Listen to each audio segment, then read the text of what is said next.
Welcome back. Over the past few episodes, we've explored how black holes form and where they come from. But today I want to ask a different question.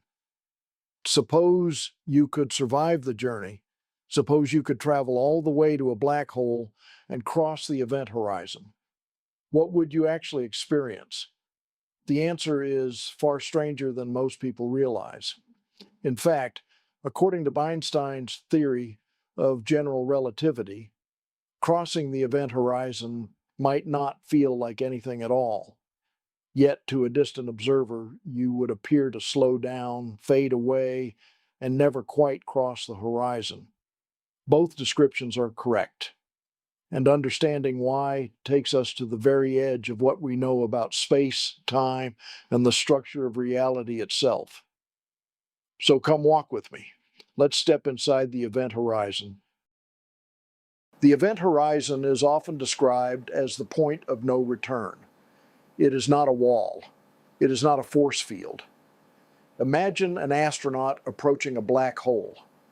As the astronaut nears the event horizon, there is no warning light, no sudden jolt, and no indication that a boundary is about to be crossed.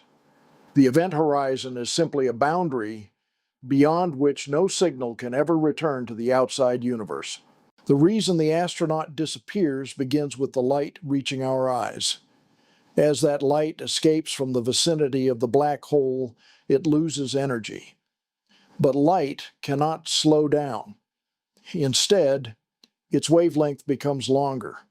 Its color shifts toward the red end of the spectrum. This effect is known as gravitational redshift. But changing the color of the light is only part of the story. Something else is happening as well. To the astronaut, a wristwatch continues to tick normally. 1 second follows another exactly as it always has. But to the distant observer, those ticks appear to arrive more and more slowly. The signals carrying that information take longer and longer to reach us. Time itself appears to slow as the astronaut approaches the event horizon. The redshift is not the real story. The slowing clock is not the real story. Even the event horizon is not the real story. The real story is what general relativity predicts lies on the other side of that horizon. If we continue following the equations inward, they eventually lead to a singularity, a place where density becomes infinite, a place where the mathematics itself ceases to provide meaningful answers. Perhaps that is not telling us something about spacetime. Perhaps it is telling us something about the limits of our understanding. And that is one of the reasons black holes are so important.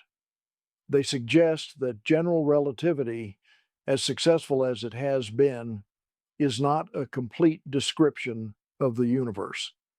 But general relativity is not the only way we understand nature. There is another theory, a theory that describes the universe on the smallest scales imaginable. And from that perspective, the story may be very different. Come walk with me.